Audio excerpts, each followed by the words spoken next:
मित्रांनो, शालिनी भक्तिसागर कथा, शालिनी भक्तिसागर ज्ञान तिघी चॅनलमध्ये तुमचं मनपूर्वक स्वागत आहे।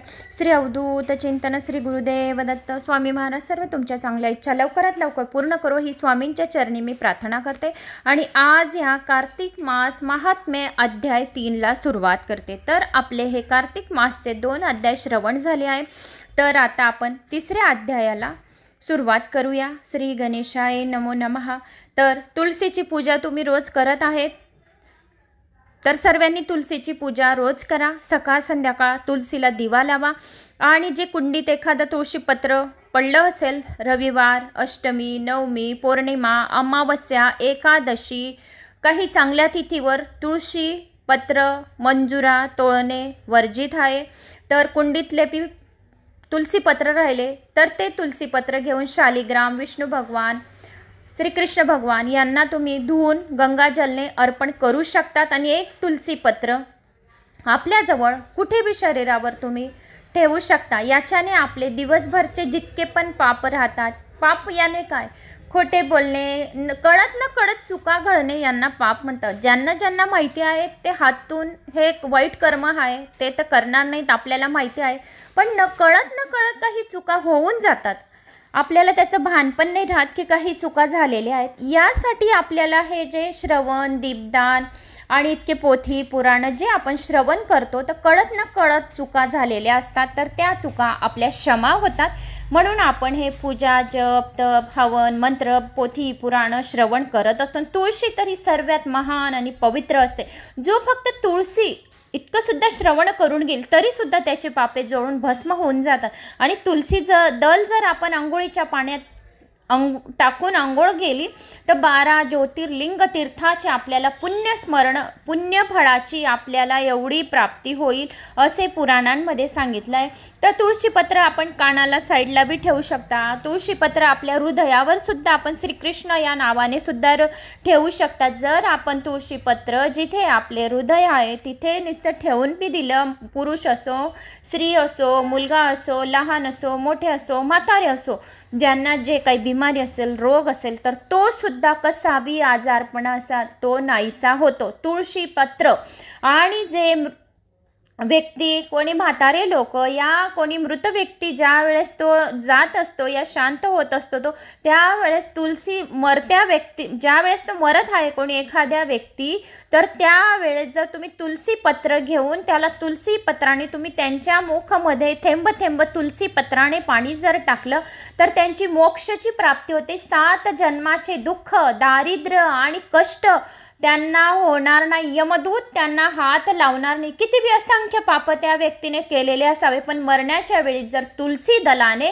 जर तुम्ही एक एक बूंद जर त्याच्या तोंडात पाणी टाकले तर त्याला मोक्षाची प्राप्ती होईल। त्याच्या कपाळी तुलसीपत्र जर लावले तर त्याला यमदूत हात लावणार नाही, विष्णूचे दूत हात लावतील। म्हणून तुलसीला एवढं महत्त्व दिलं गेलेलं आहे। तर आज आपण या तुलसीच्या महात्म्याची आणि या कार्तिक महिन्यात थोडंसं बी आपण जप, तप, हवन, श्रवण, कार्तिक मास अध्याय पण आपण श्रवण केले तरी पुण्यफळाची प्राप्ती होते। तुलसीचा जन्म लक्ष्मीच्या केसांपासून झालेला आहे। आपण देवी पुराणमध्ये ऐकलं होतं, पण आपण ज्यांनी देवी पुराण ऐकलं नाही आणि त्यांच्यापर्यंत जर हा व्हिडिओ गेला तर त्यांना संपूर्ण माहिती मिळून जाईल, म्हणून मी हा इंट्रो देत आहे। तर तुलसीची पूजा जास्तीत जास्त जणांनी करा। तुलसीची पूजा केल्याने आपल्या घरात सुख, समृद्धी, शांती बनून राहते, लक्ष्मीचा वास राहतो। लक्ष्मी जी अनव्यस्त, लक्ष्मी इकडे तिकडे अनव्यस्त, याने काहीतरी रिकाम कामांना आपली केव्हा काय होतो, पैसा इकडे आला म्हणजे इकडे जातो, त्याला लगेच पाय फुटतात। पण लक्ष्मी अखंड स्थिर राहायला पाहिजे आपल्या घरात। तिला स्थिर राहण्यासाठी तुळशीची पूजा स्त्रियांनी जर केली तर घरात लक्ष्मी टिकून राहते। पुरुष हे बाहेरचे असतात, पुरुषांना त्यांना इतके कामं राहतात की आपण सांगू बी नाही शकत, पण पुरुष घरात आले म्हणजे आपण बायका काय करतो, आम्ही हे काम ते काम आपलंच एवढी बडबड चालू राहते, तर पुरुष त्यांचे कामं बिचारे ते सांगतच नाही काही की मी हे काम केलं असं। कारण हर एक नारी, हर एक स्त्री तिचे ती घरातले कामं पुरुषांना सांगत असते। तर काही कामं आपण जी आहेत लक्ष्मी टिकवण्याचे तर ते आपल्यालाच करायला हवे. कारण घरात जी गृहलक्ष्मी राहते ती खरोखरच लक्ष्मी असते, तर तिच्यावर संपूर्ण घर टिकलेलं राहतं. जी घरात बाई असते संपूर्ण आशा त्या परिवाराला त्या स्त्रियांपासूनच राहतात की ही काही काम करेल, ही आपल्याला हातात देईल. जे सासू सासरे राहतात त्यांना पण सुनेकडूनच सर्वात जास्त आशा राहते. तर प्रत्येक सुनेने आपल्या सासू सासऱ्यांची सेवा करा. माता पिता असे समजून तुम्ही सेवा करा, म्हणजे आपल्याला संपूर्ण पुण्यफळाची, कार्तिक मासच्या पुण्यफळाची संपूर्ण आपण म्हाताऱ्या लोकांची सेवा केली, आजीबाबांची, सासू सासऱ्यांची सेवा केली, प्रत्येक मुलाने आई वडिलांची सेवा केली, तर ते आई वडील खूप आनंदित होतात आणि आपल्या मुलांना खूप भरभरून आशीर्वाद देतात की 7 पिढ्यांपर्यंत धनधान्य पुरेल असं त्यांच्या आत्म्यामधून निघतं. तर प्रत्येक मुलाने, प्रत्येक मुलीने सासू सुनांची, आई वडिलांची सेवा नक्की करा, म्हणजे यमदूत त्यांना पण हात लावत नाही. जे आई वडिलांची सेवा करतात त्यांना यमदूत स्वप्नात सुद्धा हात लावणार नाही. तर ज्यांनी हे आई वडिलांची खूप काही सेवा केली असेल, त्यांना जे पाहिजे ते जर दिलं, अगोदर आपल्या खाण्याच्या अगोदर जर सासू सासऱ्यांना दिलं तर खूप त्यांना बरं वाटतं की आपली सून किती चांगली आहे की अगोदर आपल्याला खायला आणते मग ती देते. म्हणून प्रत्येक आताचा ह्या जो काळ आहे तर हळूहळू हा सर्व विसरून जात आहे. तर मी यासाठी तुम्हाला सांगत आहे की सर्वांनी सासू सासऱ्यांची, मुलांनी आपल्या आई वडिलांची सेवा करा. त्याच्याने ते आपले मुलं राहतात तर ते बघत असतात की आपले आई वडील आपल्या आजीबाबांशी कसे वागत आहे, तर हे ते प्रत्यक्ष पाहतात. आणि ज्या वेळेस आपण म्हातारे होतो तर त्यांचे ते लहानपणाची आठवण त्यांच्या डोक्यात इतकी पक्की राहते, एक एक शब्दसुद्धा बोललेला सुद्धा आठवण राहतो. म्हणून मुलांनी अशी चूकसुद्धा मुलांसमोर करायची नाही की जेणेकरून आपल्या मुलांवर असे संस्कार पडतील. तर प्रत्येक स्त्रीने आपल्या घरात, आपल्या दारासमोर या साईडला कुठे तुळशी लावली असेल तर तिची पूजा करा. घरात लक्ष्मी टिकवण्याचं हे सर्व मी तुम्हाला सांगितलं. आई वडिलांची सेवा केली तरी सुद्धा घरात लक्ष्मी टिकून राहते. सर्वात मुद्द्याचा पॉईंट हा आहे. तर अगोदर हा पॉईंट जर आपण शिकलो तर घरात लक्ष्मी सहजासहजी चालून येते. तर आता आपण 3ऱ्या अध्यायाला सुरुवात करणार आहोत. श्री गणेशाय नमो नमः. सत्यभामा म्हणते, अध्याय 3, महात्मे कार्तिक मासचे. सत्यभामा म्हणते, कलास्वरूपी जो तू त्या कालाचे सर्व मासादी अवयव तुझेच अंश आहेत, मग सर्व महिन्यांमध्ये कार्तिक मासच का श्रेष्ठ आहे? तिथीमध्ये एकादशी व मासांमध्ये कार्तिक मास तुम्हाला प्रिय असण्याचे कारण मला सांगा. श्रीकृष्ण म्हणतात, तुंक फार उत्तम विचारलेस. तुला याविषयी पृथूचा व नारदाचा संवाद सांगतो. चित्त देऊ नये. पूर्वी पृथुराजाने नारदास हेच विचारले व सर्वज्ञ नारदांनी कार्तिक श्रेष्ठ असण्याचे कारण सांगितले.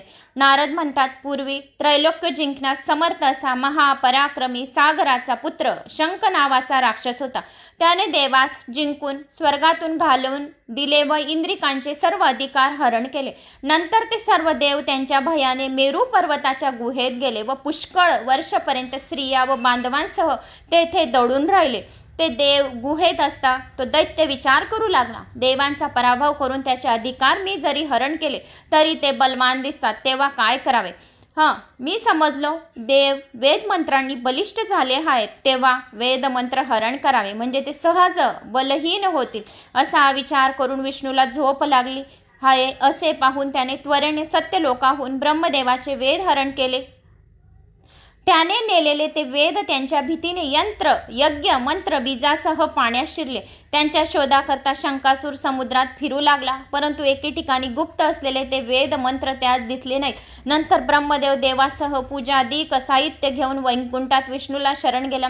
तेथे विष्णूला जागृत करण्याकरता वाद्य वाजवली, गायन केले, सुगंधिक धूप दीप पुन्हा पुन्हा लाविले. नंतर देवांचे भक्तीने संतुष्ट झालेले भगवान जागृत झाले व हजारो सूर्याप्रमाणे तेजस्वी अशा भगवंताच्या त्या सर्वांनी दर्शन घेतले. षोडोपचारांनी भगवंताची पूजा करून सर्वांनी साष्टांग नमस्कार घातले. नंतर देवांना विष्णू बोलले. विष्णू म्हणाले, हे देवा हो, तुमच्या गीत वाद्यादी मंगलांनी मी संतुष्ट झालो आहे. तुमची इच्छा असेल ते सर्व तुम्हास देईन. कार्तिक शुद्ध एकादशीला सूर्योदय होईल तोपर्यंत कार्तिक मासी नित्य पहाटे प्रहर रात्र राहिली असता मंगलवाद्य गीत मज पुढे तुम्ही केले करिता, त्याप्रमाणे जे करतील ते मला प्रिय होतील आणि माझे जवळ येतील. तुम्ही यथाक्रमाने पाद्य, अर्घ, आचमनीय व उदक मला अर्पण केले, त्याचा गुण अद्भुत आहे, ते तुमच्या सुखास कारण झाले. शंकासुराने हरण केलेले वेद उदकात आहेत. हे देवा हो, मी त्या सागरपुत्र शंकासुरास मारून ते वेद आणतो. आजपासून प्रत्येक वर्षी कार्तिक मासी मंत्रबीजासहित वेद उदकामध्ये विश्रांती घेतील. आजपासून कार्तिकात मीही जलामध्ये राहीन व तुम्हीही सर्व ऋषीसह माझ्याबरोबर वास करा. या कार्तिक मासी जो मनुष्य प्रांत स्नान करतील त्या सर्वांना अवभृत स्नान केल्याचे पुण्य फळ मिळेल. हे इंद्रा, जे मनुष्य नित्य उत्तम कार्तिक व्रत करतील त्यांना अंतकालानंतर तू वैकुंठाला आणून पोहोचवशील. तसेच विघ्नापासून त्यांचे उत्तम संरक्षण कर. हे वरुणा, तू त्यांना पुत्र पौत्रादी संतती दे. कुबेरा, तू माझ्या आज्ञाने त्यांची ऐश्वर्य संपत्ती वाढव, कारण तो मनुष्य माझे रूप धारण करणारा जीवनमुक्त आहे. ज्याने जन्मांपासून मरणकालपर्यंत यथाविधी हे उत्तम व्रत केले तो तुमच्याही बरोबरीचा आहे. आज एकादशीला तुम्ही मला जागृत केले म्हणून मी तिथी मला फार मान्य व प्रिय आहे. दाने, तीर्थे, व्रते व यज्ञ यांनी स्वर्ग प्राप्त होतो, माझे सानिध्य मिळत नाही. परंतु हे देवा हो, या 2 व्रतांनी माझे सानिध्य मनुष्याला प्राप्त होते. तर मित्रांनो, इथे या कार्तिक मासमधला 3रा अध्याय समाप्त झालेला आहे. तर मला अशी आशा आहे की तुम्हाला हा माझा अध्याय आवडला असेल. आवडला तर एक लाईक, चॅनलला सबस्क्राईब नक्की करा. तर कार्तिक मासमध्ये तुळशीची पूजा नक्की करा. कार्तिक मासमध्ये जेवढी आपण तुळशीची पूजा करू तेवढी आपल्या घरात भरभराटून लक्ष्मी भरलेली राहील आणि अखंड चिरकाल राहील. तर कमेंट्स तुम्ही कुठून हा माझा व्हिडिओ ऐकता आहे तर गावाचं नाव नाहीतर काहीतरी ओम नमो भगवते वासुदेवाय नमा करा. माझा आत्मविश्वास वाढवण्यासाठी तिघी चॅनलांना सबस्क्राईब करा. जय श्री महाकाल.